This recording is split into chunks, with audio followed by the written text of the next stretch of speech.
और 5 हमारे पास हो गए 10, और 10 में मैं जमा 3 कर दूं तो क्या हो जाएगा?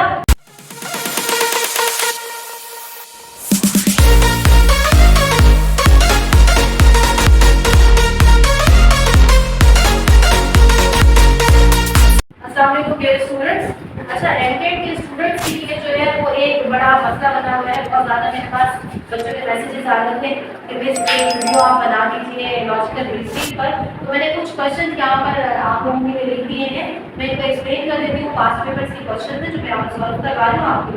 आप इनको देख के इनकी ट्रिक्स की मदद से जो है वो ये सारी ट्रिक्स में भी आपको समझा देती हूँ। तो आप ये क्या करेंगे कि आप डिफरेंट पेपर्स को फिर इंशाल्लाह सॉल्व करेंगे, ठीक है। तो अब टाइम इतना ज़्यादा है, कोशिश करते कि एक वीडियो और बना दूँ, लेकिन ये एक product to all of the students जो कि अवेयर होने वाले हैं। और बाकी जो है अब जो उससे हो सका आप मुझसे पूछिए कमेंट्स में, मैं आपको जरूर गाइड करूँगी, ठीक है। अच्छा देखिए, the first one is insert the missing letter. अच्छा बेटा एक चीज हमेशा याद रखना कि ये जो लॉजिकल रीजनिंग के क्वेश्चन होते हैं ना, इसके अंदर सबसे इंपॉर्टेंट चीज होती है सीक्वेंस को ढूंढो। जैसे ही आप सीक्वेंस को ढूंढना शुरू करोगे ना, ऑटोमेटिकली चीजें आपके सामने क्लियर होती जाएंगी। और एक बात और याद रखना कि इसमें दो तरह के क्वेश्चन होते हैं। एक क्वेश्चन तो इस तरह का होता है कि आपने सीक्वेंस ढूंढा और आपने जस्ट उसको कर दिया, वो फौरी हो जाएगा। लेकिन बात ऐसा होता है कि सीक्वेंस हमें नहीं मिलता है, वो टाइम टेकिंग क्वेश्चन होते हैं। तो उन क्वेश्चंस को फिर हम क्या करेंगे कि हम उसे लास्ट में करेंगे। देखो याद रखना कि टाइम को कैलकुलेट करके चल रहा है हमने एक क्वेश्चन को लेके इतना नहीं बैठे रहना कि हमारे और क्वेश्चंस का टाइम जो है वो जाया हो जाए। तो मैं आपको यही कहूंगी कि टाइम को सेव करें, ये भी एक ट्रिक है। और इतना ज्यादा लेके ना बैठ जाए क्वेश्चन को कि आपका बकिया पेपर का टाइम निकल जाए, ठीक है। जैसे कि देखिए first one is very easy question. यहाँ पर मैंने क्या कहा है कि इंसर्ट द मिसिंग लेटर। अब बेटा यहाँ पर देखो सीक्वेंस के हिसाब से अगर हम चले तो आपको नजर आएगा यहाँ पर कि इन दो के दरमियान में दो लेटर का डिफरेंस आ रहा है ना। देखो जी के बाद क्या आ रहा है एच आई, फिर क्या आ गया जे, जे के बाद क्या आ गया फिर के एन, फिर क्या आ गया एन। इसी तरीके से फिर एन के बाद क्या आ गया एन को छोड़ के टी, टी के बाद क्या आ गया दो लफ्ज छोड़ के फिर दो लेटर छोड़ के एस। तो इस हिसाब से बेटा यहाँ पर क्या आना चाहिए, यहाँ पर आना चाहिए एक्स, ठीक है। अब देखो क्वेश्चन नंबर 2, क्वेश्चन नंबर 2 को अच्छा बहुत सारे बच्चे ऐसा करते हैं कि बड़ी बड़ी कैलकुलेशन की तरफ फौरन चले जाते हैं। देखो एमटेट के टेस्ट में इतनी बड़ी कैलकुलेशन नहीं होती है, इसमें आपने क्या ढूंढना है लॉजिक ढूंढनी है। लॉजिक है, लॉजिक क्या है जरा इसको देखो, ये आउटर नंबर को देखो और इनर नंबर को देखो। सीक्वेंस देखो यहाँ पे आपको नजर आएगा 7 7 और यहाँ पे क्या आ रहा है 4 और 2। तो इसका मतलब क्या हुआ कि इनर वाले पहले लिखो, आउटर वाले बाद में आ जाएंगे। यहाँ पर देखो इनर पहले आउटर बाद में आ गया, इसी तरीके से इनर पहले और आउटर यहाँ पर ये बाद में आ गया 52। अब यहाँ पर आंसर क्या आना चाहिए आपके हिसाब से, पहले क्या आएगा 6 8, फिर क्या आएगा हमारे पास। अब देखो सीक्वेंस है पहले 5 फिर 2, यहाँ पर सीक्वेंस है पहले 9 पहले 8 फिर 9। तो यहाँ पर 6 8 के बाद क्या आएगा हमारे पास 1 और फिर 5। क्लियर हो गया। अब बेटा यहाँ पर देखो ये सवाल है टाइम टेकिंग थोड़ा सा, जिनको थोड़ा सा उलझ जाते हैं ना उस तरह से। और इस सवाल के अंदर याद रखना कि कुछ ऐसे वर्ड्स होते हैं जो की होते हैं उसको सॉल्व करने के लिए। अब देखो as father is my father's only son. अब यहाँ पर जो की है ना जहाँ से हमें समझ में आना शुरू होगा सवाल, वो क्या है माय फादर्स ओनली सन, ठीक है। यानी कि मेरे वालिद का एक ही बेटा, ठीक है। वो एक ही बेटा क्या है ए का वालिद है, ठीक है। यानी कि वो क्या हुआ ए इज रिलेशनशिप टू मी। अब मैं अपने ऊपर रख के देख रही हूँ कि मेरे वालिद का जो बेटा है वो ए का क्या है वालिद है। मेरे वालिद का बेटा मेरा क्या हुआ भाई, और उसका बच्चा यानी कि वो ए है। तो इट मींस ए और मेरा रिश्ता क्या हुआ भतीजा भतीजी, ठीक है। मैं अपने वालिद की बेटी हूँ क्योंकि लिखा हुआ यहाँ पर ओनली सन। तो यहाँ पर दो चीजें मैं आपको क्लियर कर दूं। तो यहाँ पर क्या हो सकता है ये इसका नेफ्यू हो सकता है या फिर इसका नीस हो सकता है, ठीक है। आगे चलो भतीजा भतीजी हो सकता है। What is that one letter which when delete, एक ऐसा लेटर जिसको अगर हम डिलीट कर दें तो क्या होगा changes entirely the meaning of the following word. इन तमाम वर्ड्स की मीनिंग बदल जाएंगे। बहुत आसान सा क्वेश्चन है। देखिए यहाँ पर टी को काट दो इल बन गया, इल का मतलब क्या है बीमार होना, ठीक है। पेट को काट दो क्या बन गया पेट बन गया, इल का मतलब क्या है चेंज हो गया ना। बिल्कुल जो गिवन मतलब था उसका मतलब बिल्कुल क्या हो रहा है चेंज हो रहा है। अगला देखो ओल्ड का क्या है टी काट दो ओल्ड बन गया पुराना हो गया।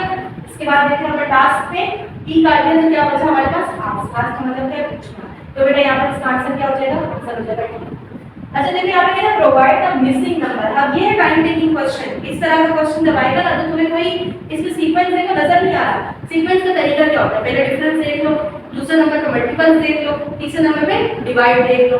अब ये 5 और 7 है ना, इनके दरमियान में अगर मैं सीक्वेंस को फॉलो करूं तो डिफरेंस आता है 1 का, लेकिन यहाँ पर देखो डिफरेंस आ जाएगा हमारे पास कितने का, 6 का। तो ये कोई लॉजिक इसकी नहीं बन रही, ठीक है। तो इस तरह की जो कंडीशन हो हमारे पास, तो या तो इस सवाल को थोड़ा सा रुक के करें टाइम सेव करके, या फिर ये है कि इस सवाल की लॉजिक क्या है कि देखो अगर मैं देखूं तो थर्ड नंबर क्या है, पहले नंबर के ट्वाइस प्लस 3 है, ठीक है। जैसे कि 5 और 5 कितने हो गए बेटा, 5 और 5 हमारे पास हो गए 10, और 10 में मैं जमा 3 कर दूं तो क्या हो जाएगा 13। सीक्वेंस क्या चल रहा है, एक छोड़ के पीछे वाला नंबर लेना है और उसको डबल करके प्लस 3 करना है, यानी कि एक छोड़ के अगला। अब देखो यहाँ पर 29, अगर 29 को देखो तो क्या होगा, यहाँ पर 30 और 30 26 और प्लस 3 कितना हो जाएगा मेरे पास 29। अब इसी तरीके से यहाँ पर देखो 61, तो 29 और 29 प्लस 3 कितना हो गया 61। तो यहाँ पर अगला नंबर क्या आएगा तो हम उसके लिए इसको कैलकुलेट करेंगे, ठीक है। तो अब देखो यहाँ पर आप 37 और 37 को प्लस कर लो तो आपके पास कितना आ जाएगा, यहाँ पर आके 7 और 7 14 1, और यहाँ पर आके अब इसमें प्लस 3 कर लो तो आपके पास कितना आ जाता है 77 इसका आंसर हो जाएगा। यहाँ पर अगले नंबर पे क्या आएगा, यहाँ पर बेटा 77 आएगा, ठीक है। इसके बाद देखें x and y are children of z, ठीक है। ये z है, इसके दो बच्चे हैं x और y। z is the father of x, z जो है वो x का फादर है, but y is not son of z।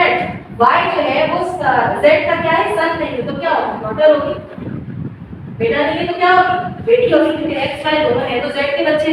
इसका मतलब क्या हुआ कि अगर x इसका बेटा है तो y इसकी बेटी होगी, डॉटर होगी। क्लियर होगी ये बात। अच्छा देखो यहाँ पर इस क्वेश्चन के अंदर देखो point x is north of point y and point y is east of point z, ठीक है। अब यहाँ पर ऐसा करना होगा ना आपको कि आपको यहाँ पर ड्रॉ करना होगा डायरेक्शन मैप, ठीक है। अब डायरेक्शन मैप क्या है हमारे पास, नॉर्थ ईस्ट वेस्ट और साउथ, ऐसे बनता है ना। ये न्यूज़ का भी एप्लीकेशन है ना NEWS, इस तरीके से याद रखना है। अब देखो यहाँ पर क्या बेटा, यहाँ पर x जो है ना वो नॉर्थ है पॉइंट y है, लेकिन बेटा x से ही पूछना, ये देखो कि पॉइंट y के नॉर्थ में x है, मतलब क्या हुआ कि पहले पॉइंट y की कंडीशन देखो कि पॉइंट y कहाँ पर है, तो इसकी की यहाँ पर है ईस्ट ऑफ पॉइंट z, यानी कि पॉइंट y जहाँ है ना ईस्ट ऑफ पॉइंट z पर आ रहा है। मतलब ये क्या हुआ कि यहाँ पर पॉइंट y है और x जो है वो y के नॉर्थ में आया इधर, तो इसके ईस्ट में क्या आएगा, तो बेटा इसके ईस्ट में आ रहा है आपके पास यहाँ पर z, ठीक है ना।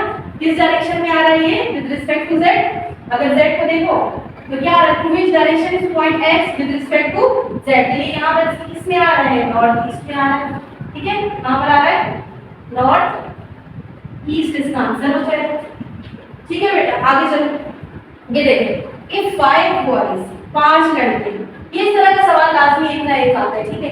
इसमें देखो जो एक कैलकुलेटेड टाइम होता है ना एक चीज को करने का, आप एक बंदा करेगा 100 बंदे करें टाइम वही रहता है। वो कहते हैं ना कि 1 घंटा अगर 5 मिनट में उबलता है तो बताओ कि 50 घंटे कितने मिनट में उबलेंगे, तो भाई 5 मिनट में उबलेंगे, चाहे 1 उबालो चाहे 50 उबालो, उसका जो उबलने का टाइम है वो तो 5 मिनट ही है ना। इसी तरीके से यहाँ पर है कि 5 लड़के हैं 5 पेज राइटिंग करते हैं 5 मिनट में, तो कितने मिनट लगेंगे एक लड़के को 1 पेज राइटिंग करने में, सिंपल आंसर है 5 मिनट्स लगेंगे। अच्छा अब देखो Monday is to February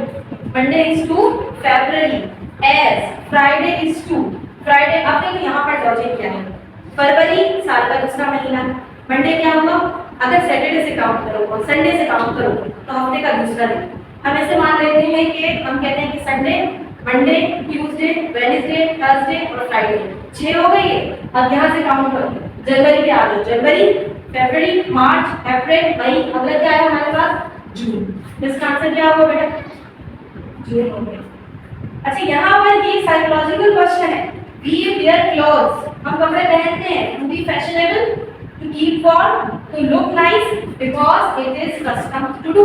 custom का मतलब क्या होता है, एक रिवायत है, सब पहनते हैं इसलिए हम भी पहनते हैं, ठीक है। यहाँ अच्छा दिखना चाहते हैं या हम जो है बीमारी देता है, हमें हमें ठंड से बचाता है, ठीक है, या हम इसमें फ्रेशन लेवल करते हैं।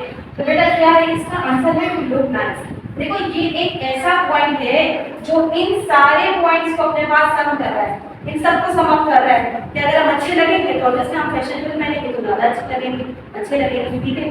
अगर ये क्या है बचाएगा भी हमें, जो लिबास है वो हमें जो है वो ठंडक से बचाएगा, हीट वार्म रखेगा, ठीक है। इसके अलावा क्या ऐसा पहनते हैं इसलिए तो देखिए जो मेन फोकस है साइकोलॉजिकली देखते हैं कि प्रियोरिटी आप इस चीज को दे रहे हो, तो प्रियोरिटी जो है टू लुक नाइस, ठीक है बेटा।